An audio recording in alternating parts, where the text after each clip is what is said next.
ไอ้เรื่องยังวันดีอะไรวันดียังบ้านแต่ตัวปรมีนเอาไว้ปีเพียกีกลางไทยตัววันดีเกี่ยเรียบกาเกี่ยเรียบรอบปีปรมีนลมอัดปีเพียกีกลางไทยมาส่งกรมใจวันดีบาจีดมบงยมส้มเลิกโยปรมีนกลายเป็นไงตีดอบบ้านแต่เกี่ยตรงแต่ในปัญหามีนอันนี้ยังคนแต่เธอการสังคับตัวนเป้ดาการปัตตวิหายมีนกับใบแต่มีนกาตู้บาดกองกำลังโยธีระบบไทยบานเธอการได้ละบาดตัวจวนมีนตู้จีดมบงนะบาคือสถาบันปรมีนระบบไทยคือเพจข่าวโซจีภาษาอังกฤษบ้านเธอการพอทางในขนมกันนะเป้ดาการปัตตวิหายในการจวนมีนนั้นคือมีนระบุแต่ปีเนี่ยเตะบาดลำโบงอ่ะบาดโบงนั่นคือข้างสถาบันปอดเมียนข่าวโซนนั่นเกิดจังมาอาธาเมียนกาจอนบีนั่นครูธนาแต่ปีเนี่ยเตะปนแต่เนาเวลีไงตีดอกมวยบาดไงตีดอกมวยใครวิจการถมโลงบานมาไงสถาบันปอดเมียนระบบไทยเซ็งบานทัวร์การประกายปลายเนาปอดเมียนบานทัวร์การกายปลายเนาปอดเมียนคือเพจ The Nation Thailand เพจ The Nation Thailand บานทัวร์การพ่อเกี่ยตรงแต่นังปอดเมียนในการจอนบีนั่นคือบ้านเลือกลางท่าตีเฮียนระบบไทยได้กรุณาโดยสารการระบาดไทยจนบินนั่นคือมีจำนวนดอกตะบุญเนี่ยให้ขยมในเวียการตัวจี้จังหวะสุธาให้จังหวะปีเนี่ยทำไมนั่งเมาไปข้างหน้าบ่าให้หนอกขนมกาได้มีกรุณามีนั่งพังได้เพจเพลากาโรบตัวไทยบาดคืออาร์มี่มิลิเตอรี่ฟอร์นักบังทั่วกาพอเราปีสมัยบรรจัดบินจามุท่ากู้แต่ปลาเอากาบ่ากู้แต่ปลาเอากานี้ดำใบใบโยประสาทตากับใบนั่งจมูกนั่งประสาทตามวนบ่าอันนี้นกขนมลงเปลหรือเปล่านกขนมลงเปลดักการปัตตวิหารในการจนมีนั่งบ่าเพจเพลาการระบบกองกำลังโยธีไทยคืออาร์มี่มิลิเตอรี่ฟอร์นักบังทั่วกาพอบาดจิเลขนาดทับพลายกาบัญชาเรากลุ่มหึงเอาเมียนกา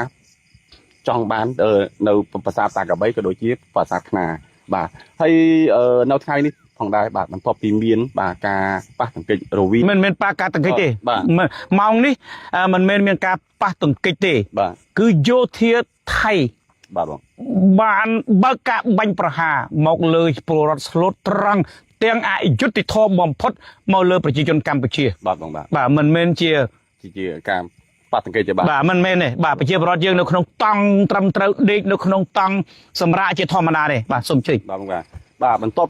ปีคางโยธีบอไทยบานเพื่อกาบากาไวปะหาหมอคางไปจีบรัฐกัมพูชีโนเปลได้เมียนกาบากาไวปะหาเพื่อเอาไปจีจนกัมพูชีนาวโรซีไงนี่บ่านาวโรซีไงนี่โรงรบบูพลีมนะบ่าเพจเพลาการบอาร์มี่มิลิเตอรี่ฟอร์ดได้ละบานเพื่อกาพ่อให้โยถึงรูปเพียบโยถึงวีดีโอปีคางขมายเยอะนะเกโยต่อพ่อปะเดชาธานี่คือจีชุดช้าได้กัมพูชีสมได้หลังบ่ายมอาจารย์พูดมันหนึ่งแต่เกี่ยบ้านเลือกลางท่าเอาไว้ได้จีกาบันบ่อนั่งกีท่ากัมพูชีนั่งบ้านเพื่อชุดชาสำหรับล้างโดยมีนกาบันบ่อให้รีบจอมนู้มนุษย์อ่อยมีนครูธนาดำใบน้อมสถาบันปอดมีนระบบกัมพูชีก็โดยจีนอังกฤษการนั่งจ่อต่อมือดอกกระแลงบ่บองปอนจิตติบิตรีกระแลงจุ่มน้อยกระแลงนี่ขยมหาใบโดยจีไทยมีนเจตนาริบจอมเสนาโยไตมาดองบองปนตรโยธาเนซาปอร์มีนบ่ยืงพิจารณาคือปรักมันเนี่ยยืงเคยจะได้นับเป็นยืงแต่ตัวปอร์มีนธาหนึ่งมีนการดอเลงเวลากองทัพยืงดับประบายเนี่ยตามเจาะปรุมในไปลิ้นไงไม่ได้ขยมบานเตอยังเคยทำประซองตั้งปีเมกุลจำนวนใบรอยอ่องโรงจำสวากุมตัวมีนตั้งปีประเจียบรอดเนซาปอร์มีนบ่ยืงนึงกำลังระบายยืงเนี่ยซาปอร์มีนระบายยืงนั่นคือในปริจันให้นั่งใน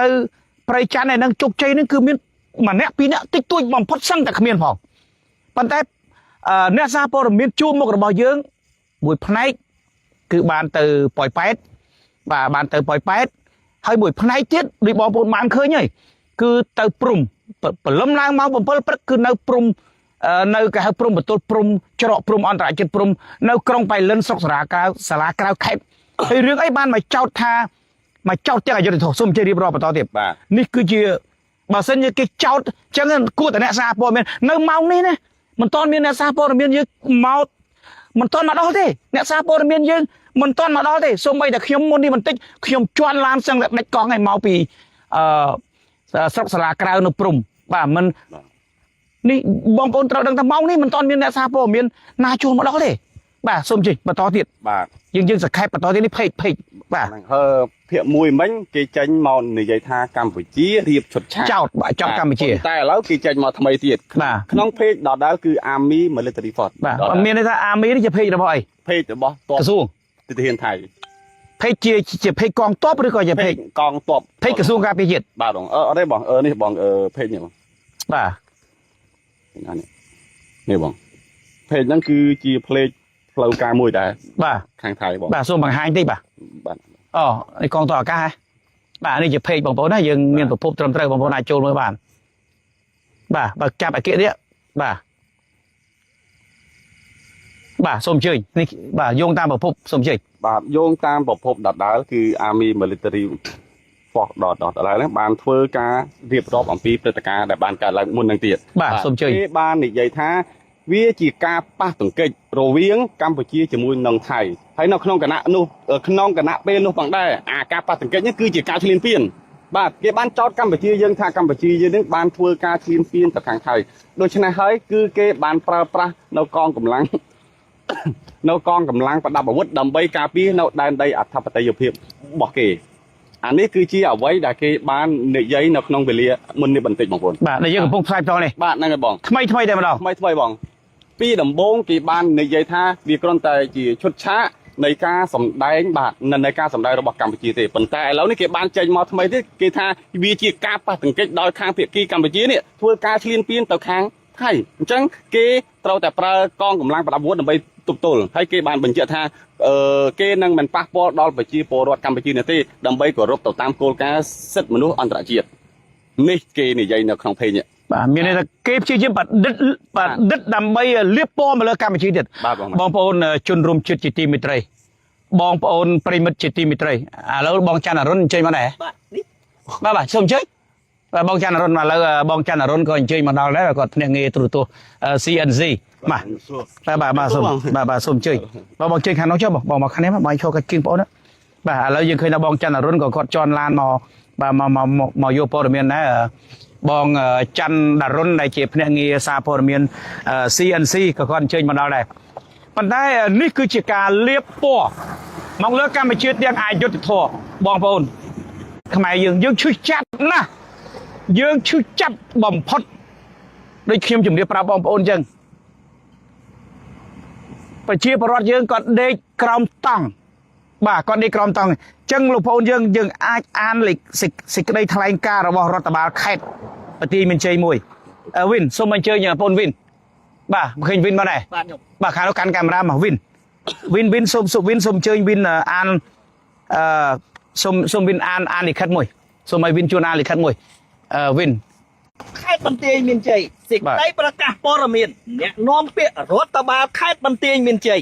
សូមគោរពជូនសាធារណជាតិនិងអន្តរជាតិជ្រាបថានាថ្ងៃទី12ខែវិច្ឆិកាឆ្នាំ2025នៅវេលាម៉ោង15នាទី15:50នាទីកងកម្លាំងទាហានថៃបានប្រើកាំភ្លើង POPD បាញ់ប្រហារមកលើប្រជាពលរដ្ឋកម្ពុជាដែលកំពុងស្នាក់នៅក្នុងជំរំតង់កៅស៊ូតង់ក្នុងដែនអធិបតេយ្យភាពនៃព្រះរាជាណាចក្រកម្ពុជាស្ថិតនៅក្នុងភូមិព្រៃច័ន្ទឃុំអូ3ជាន់ស្រុកអូជ្រៅខេត្តបន្ទាយមានជ័យបណ្ដាលឲ្យប្រជាពលរដ្ឋខ្មែរស្លាប់ចំនួន1នាក់និងរងរបួស3នាក់អ្នកនាំពាក្យរដ្ឋបាលខេត្តបន្ទាយមានជ័យសូមប្រកាសថ្កោលទោសយ៉ាងដាច់អហង្ការចំពោះទង្វើអមនុស្សធម៌ដ៏សាហាវឃោរឃៅនេះហើយនេះបង្ហាញយ៉ាងច្បាស់ការដែលភាគីថៃបានរំលោភបំពានខាងលើសេចក្តីថ្លែងការណ៍រួមស្ដីពីកិច្ចព្រមព្រៀងសន្តិភាពរវាងកម្ពុជានិងថៃដែលភាគីទាំងពីរបានចុះហត្ថលេខាកាលពីថ្ងៃទី20តុលាឆ្នាំ2025ដែលចុះហត្ថលេខាដោយនាយករដ្ឋមន្ត្រីនៃប្រទេសកម្ពុជានិងថៃក្រោមសាក្សីរបស់ឯកឧត្តម Donald Trump ប្រធានាធិបតីសហរដ្ឋអាមេរិកនិងឯកឧត្តមនាយករដ្ឋមន្ត្រីអាន់វ៉ាអ៊ីប្រាហ៊ីមនាយករដ្ឋមន្ត្រីម៉ាឡេស៊ីនិងជាប្រធានអាស៊ានអ្នកនាំពាក្យរដ្ឋបាលខេត្តបន្ទាយមានជ័យសូមប្រកាន់ជំហរតាមអ្វីដែលជាការព្រមព្រៀង ទាំងប្រទេសទាំងពីរដោយរក្សាស្ថានភាពដដែលរហូតដល់មានការងារខណ្ឌព្រំខណ្ឌសីមាព្រំដែនគោកត្រូវបានបញ្ចប់ក្នុងន័យនេះដើម្បីបន្ធូរបន្ថយភាពតានតឹងនិងរងចាំដំណោះស្រាយរបស់គណៈកម្មការចម្រុះព្រំដែន JBC អាស្រ័យហេតុនេះគណៈជនជាតិនិងអន្តរជាតិមេត្តាជ្រាបជាព័ត៌មានថ្ងៃពុធ7រោចខែកដិកឆ្នាំម្សាញ់ចត្វាស័ក2569បន្ទាយមានជ័យថ្ងៃទី12ខែវិច្ឆិកាឆ្នាំ2025បាទអរគុណប្រិមិត្តជាទីមេត្រីនេះជាសេចក្តីថ្លែងការណ៍មួយរបស់រដ្ឋបាលខេត្តបន្ទាយមានជ័យនេះជាសេចក្តីថ្លែងការណ៍ព័ត៌មានភ្លាមតែម្ដងជូនបងប្អូនអញ្ចឹងបងប្អូនទទួលព័ត៌មានផ្លូវការហើយគឺនៅក្នុងការបាញ់ប្រហារមកលើប្រជាពលរដ្ឋស្លូតត្រង់នៅភូមិព្រៃច័ន្ទឃុំអូបច្ចន់ស្រុកអូជ្រៅបណ្ដាលឲ្យពលរដ្ឋដ៏ស្លូតត្រង់របស់កម្ពុជាយើងបាត់បង់អាយុជីវិតម្នាក់បាទរួចទៅហើយពេលនេះគឺបងប្អូនជនរួមជាតិជាទីមេត្រីយើងមិនទាន់ទទួលផ្លូវការទេថានឹងមានការស្លាប់ម្នាក់ទៀតនៅក្នុងម៉ោងនេះនៅពេលដែលបញ្ជូនទៅមន្ទីរពេទ្យប៉ុន្តែម្នាក់គឺច្បាស់ការប៉ុន្តែយើងមិនទាន់បានទទួលច្បាស់ការម្នាក់ទៀតនៅឡើយទេបាទអរគុណឥឡូវវ៉ាន់ឌីយើងចូលដល់វ៉ាន់ឌីម្ដងសូមអញ្ជើញវ៉ាន់ឌីយើងបន្តពីเพจថៃបន្តទៅទៀតเพจបាទសូមអញ្ជើញវ៉ាន់ឌីបាទវ៉ាន់ឌីសូមគោរពអញ្ជើញសូមអញ្ជើញវ៉ាន់ឌីដែលយើងព័ត៌មានក្តៅជូនបងប្អូនតែម្ដងបាទសូមគោរពអញ្ជើញបាទបងប្អូនបញ្ហាដែលបានកើតឡើងដូចខ្ញុំបានជម្រាបពីបងនេះហើយបាទគឺជាដំបូងគេបានបដិសេធទាំងត្រង់ថាករណីដែលទាហានរបស់ថៃបានបាញ់ប្រហារមកខាងប្រជាជនកម្ពុជានេះគឺគេថាគេបានចោទមកខាងយើងវិញគេថានេះគឺជាឈុតឆាកគឺជាល្ខោនដែលយើងសម្ដែងបាទបន្ទាប់ពីមានការបាញ់នៅកំភ្លើងប្រមាណជា30គ្រាប់ហើយស្រាប់តែកម្ពុជាយើងនេះយកស្ថាប័នព័ត៌មានក៏ដូចជាអ្នកកសែតព្រមទាំងអ្នកអង្កេតការណ៍ចោះទៅកន្លែងកើតហេតុដើម្បីធ្វើជាឈុតឆាកបង្ហាញទៅអន្តរជាតិប៉ុន្តែដូចជាមុននេះបន្តិចប្រហែលជាកន្លះម៉ោងបាទកន្លះម៉ោងបន្តិចតែយើងកំពុងផ្សាយផ្ទាល់នេះបាទហ្នឹងហើយកន្លះម៉ោងមុននេះបន្តិចគឺเพจដដែលគឺ Army Military Force ដដែលបានបង្ហាញពីស្ថានភាពថយមួយគេនិយាយថាការប៉ះទាំងការដែលហ៊ានថៃបាញ់ប្រហារមកលើប្រជាពលរដ្ឋកម្ពុជាគឺគេធ្វើឡើងដើម្បីការពារបាទហើយការប៉ះទង្គិចនេះគេបាននិយាយថាជាការប៉ះទង្គិចរវាងយោធានិងយោធា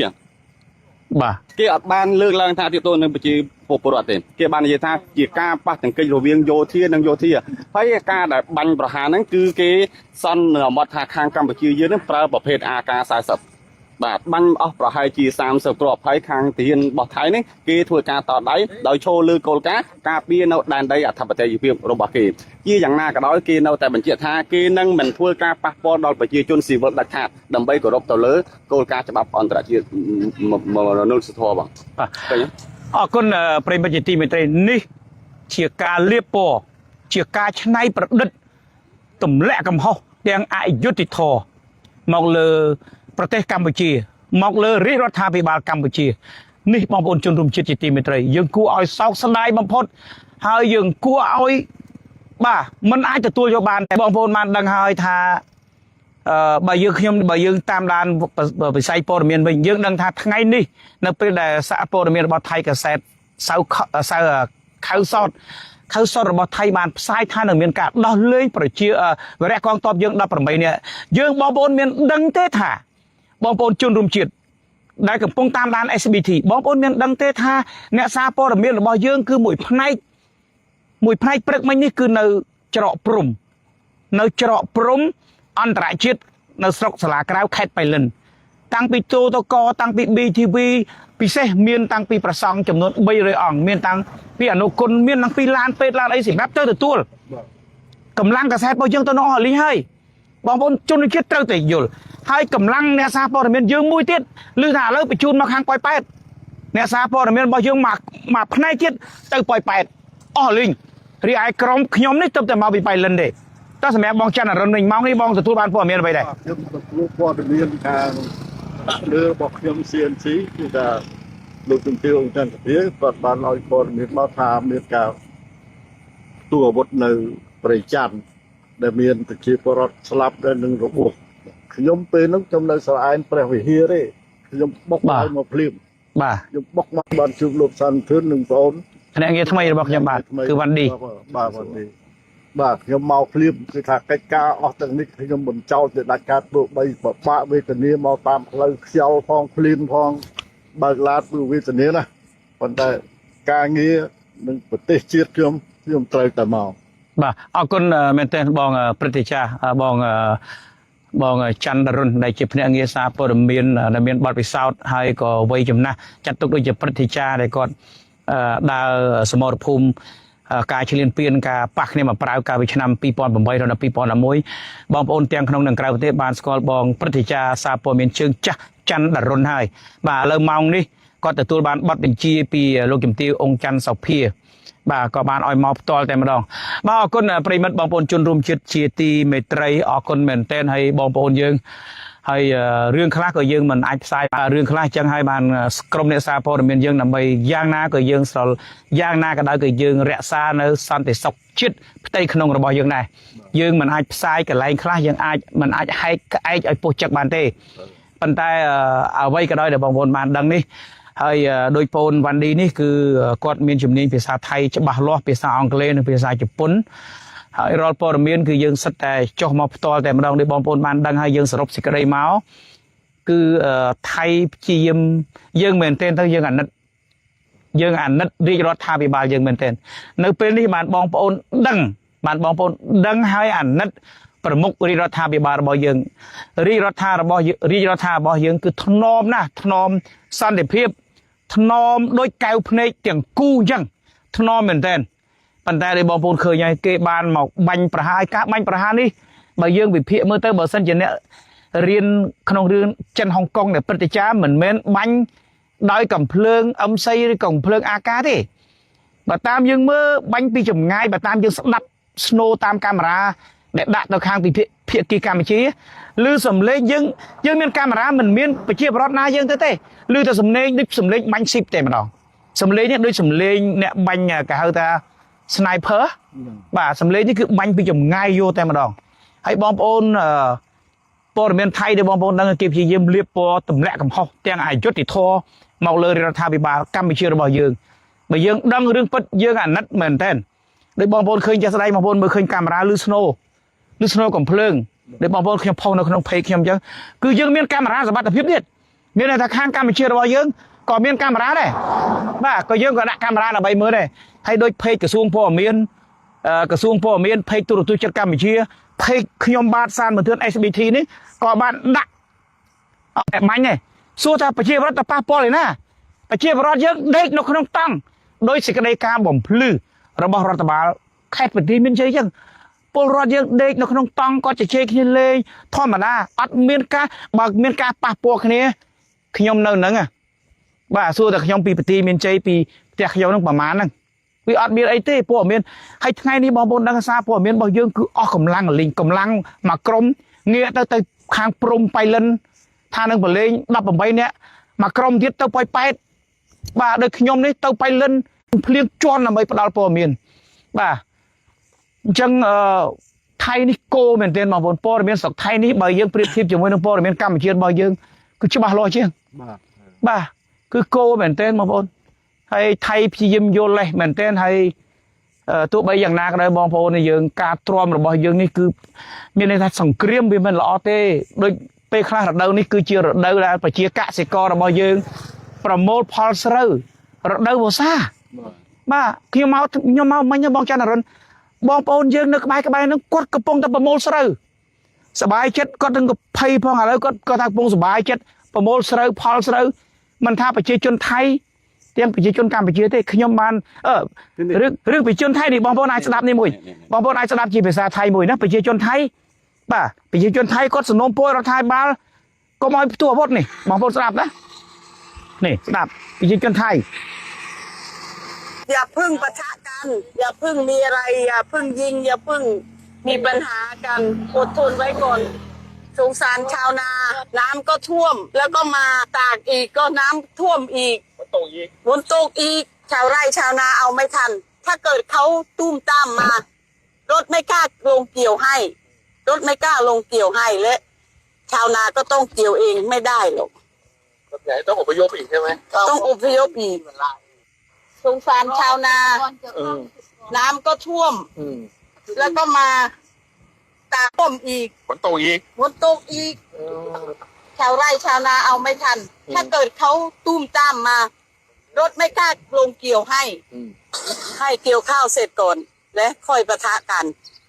เกี่ยวข้าวขาย จ้ะ ข้าว ขายข้าวก่อน ได้เงินก่อน จ้ะใช้หนี้ทงโซบ้างก่อน น้ำก็ท่วมอยู่ที่ทุ่งนา เป็นหนี้ต้องกระสอไหมนี่ เป็นหนี้เยอะ ขอให้เกี่ยว จ้ะก่อน เป็นไงนะครับ ทหารก็อย่าเพิ่งเดินบ่อย ตาเฮิน ให้หยุดจ้ะ ทหารก็อย่าเพิ่งเดินบ่อยจังจะบอกอะไรนะ បាទសូមជឿวันดีបកស្រីឥឡូវយើងនេះគឺជាអ្នកសារព័ត៌មានរបស់ថៃបានសម្ភាសជាមួយនឹងបងប្អូនប្រជាពលរដ្ឋថៃពីភាគីខាងថៃតែម្ដងសូម្បីតែភាគីខាងថៃក៏គាត់ចង់បានសន្តិភាពគាត់មិនចង់ឲ្យផ្ទុះអាវុធទេហើយថៃនឹងប្រជាជនថៃនឹងក៏ជាពធនាគារដោយតែប្រជាជនកម្ពុជាដែរតើអស់លោកមានអាណិតប្រជាជនស្លូតត្រង់ទាំងថៃទាំងកម្ពុជានៅតាមក្រវ៉ាត់ព្រំដែនទេតើលោកចង់សង្គ្រាមសង្គ្រាមនឹងលោកមានអាណិតជនស្លូតត្រង់ដែរឬទេបាទសូមនិយាយបកប្រែ បាទបងប្អូនទាំងគ្នានេះគឺជាវីដេអូដែលខ្ញុំដតឡតមកពីស្ថាប័នព័ត៌មានរបស់ថៃដែលមានឈ្មោះថា Amarin Online អានេះគឺជាស្ថាប័នព័ត៌មានមួយដែរហើយ តែចេញថ្ងៃណាចេញថ្ងៃនេះ បាទចេញថ្ងៃហ្នឹងតែម្ដងបងប្អូន បាទសូមជឿមិនទេ ចេញនៅថ្ងៃទី12ខែវិច្ឆិកា2025មកដែរនៅក្នុងការនិយាយបាទរបស់អ៊ំស្រីទាំងទឹកមុខសោកសៅនេះគាត់បានស្នើថាកុំទាន់បាញ់គ្នាកុំឲ្យមានការផ្ទុះអាវុធអីពីព្រោះគាត់កំពុងតែចូលលៀងក៏ធ្លាក់អាទឹកក៏ជន់ហើយជាប្រធានហ្នឹងគឺជាពាក្យបំណុលធនាគារហ្នឹងណាគាត់ថាគាត់ជាពាក្យច្រើនណាស់អញ្ចឹងកុំឲ្យមានការផ្ទុះអាវុធអីបើសិនបើមានការផ្ទុះអាវុធម៉ាស៊ីនចូលឲ្យហ៊ានចូលទេបាទម៉ាស៊ីនចូលអត់មានចូលទេអញ្ចឹងគឺគាត់អត់មានអីក្នុងការដោះបំណុលទេគាត់ថាប្រសិនបើមានការផ្ទុះអាវុធបាញ់គ្នាទុំតាមចលនាគឺពួកគាត់នឹងខាត់បងទាំងអស់ហើយសម្ដីចុងក្រោយរបស់គាត់គឺគាត់បានស្នើដល់ទីហ៊ានថាទីហ៊ានហ្នឹងកុំសោតដើរពេកដើរត្រង់ពាក្យដើរនេះខ្ញុំមិនដឹងថា តែចល័តកុំឲ្យសឹងចល័តចុះចល័តឡើងពេក ចល័តនេះមិនដឹងថាចល័តក្នុងគុំ បាទការដើរចុះដើរឡើងដើរបាត់ដើររោរឿងកម្ពុជាហ្នឹង បាទបងហើយនេះហើយនៅអាវីដេអូមួយនេះដែលយើងវាមិននឹកស្មានណាវាមិនដែរណាយមមានទៅដាក់ក្នុងត្រង់សេមកឯងមើលនេះ នេះបាទនេះ បងប្អូន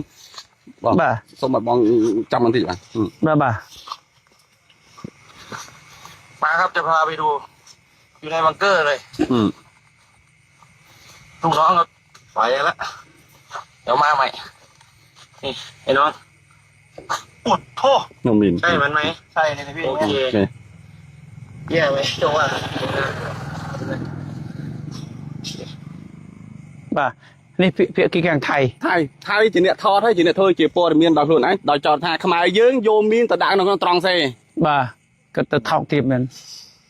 បាទ សុំមួយម៉ាត់បងតាក់ បាទសូមជឿ បងសានមិនធឿននិយាយអំពីបច្ចេកទេសកាត់ភ្លើងហ្នឹងខ្ញុំក៏បានសាកសើចមើល បាទ ខាងរដ្ឋបាលសាលាខេត្តបានបញ្ជាក់កាត់ភ្លើងដែលបាញ់ហ្នឹងគឺ RPD ហើយដល់ពេលខ្ញុំ search មើលគឺមិនមែន snap ធម្មតាទេ បាទ គឺអា snap បើយើងភាសាមួយបែបគេហៅថាអាត្រឡោកកាត់ភ្លើងត្រឡោកហើយអាត្រឡោកនេះមិនមែនជាត្រឡោកអីទេគឺមានន័យថាបងឃើញទេ snapper ហើយរះយកតែម្ដងទៀតមិនមែនប្រភេទកាត់ភ្លើងធម្មតា មាន ទេ ហ្នឹងបង បាទសូមជឿបាទអូខេ ខ្ញុំសូមបញ្ជាក់ប៉ុណ្ណឹង បាទសូមជឿនេះ បាទ អាសំឡេងនៃការបាញ់នេះប៉ុន្តែនេះគឺជាវីដេអូដែលខាងថៃថត បាទសំលេងនៃការបាញ់ បាទបង បាទសូមជឿ ย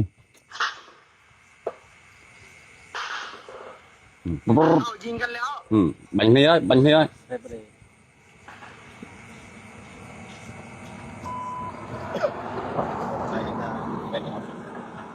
បាទអរគុណហ៊ានទៅសូមជឿបាទអរគុណឥឡូវយើងមើលពីខាងកាមេរ៉ាកម្ពុជាវិញឥឡូវបងប្អូនសូមអញ្ជើញមើលពីខាងកាមេរ៉ារបស់កម្ពុជាយើងវិញម្ដងបាទបងប្អូនចាំមើលឮសំឡេងខាងកាមេរ៉ាដែល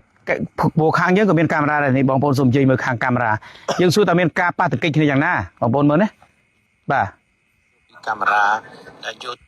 បាទសួស្តីប្រិយមិត្តរបស់ SPT ជាទីគោរពនៃកិត្តិយស នេះបងប្អូនឃើញ នេះគឺជាវីដេអូដែលយើងយកពីកាមេរ៉ាដែលយោធាថៃបានបាញ់ប្រហារលើពលរដ្ឋស្លូតត្រង់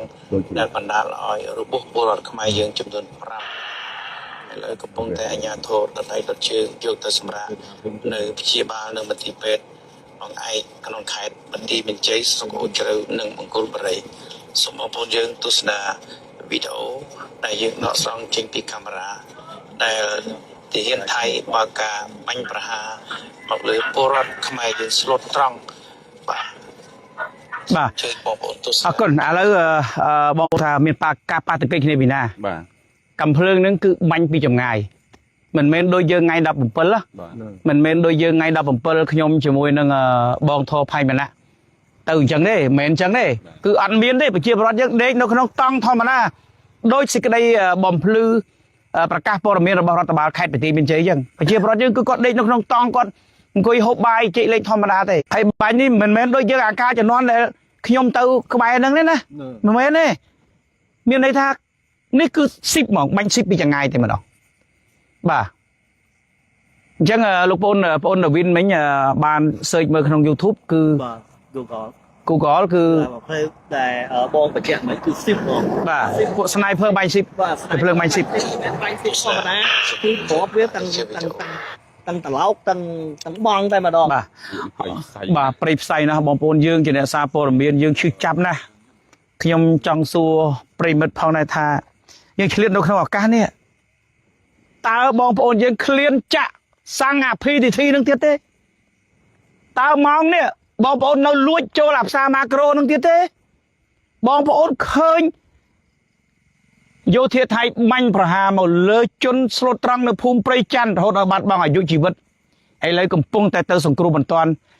នៅមន្ទីរពេទ្យបង្គោលបរិយនិងអូជ្រៅឥឡូវបញ្ជូនបន្តទៅទៀតហើយរហូតដល់បាត់បង់អាយុជីវិតតើបងប្អូនសម្រាប់ចិត្តដើរចូលការ៉ាសាំងចាក់ទៀតដែរឬទេបើទោះបីជាគេព្រីឲ្យបញ្ចុះតម្លៃឲ្យបងប្អូនខ្មែរហើយរមោមឈប់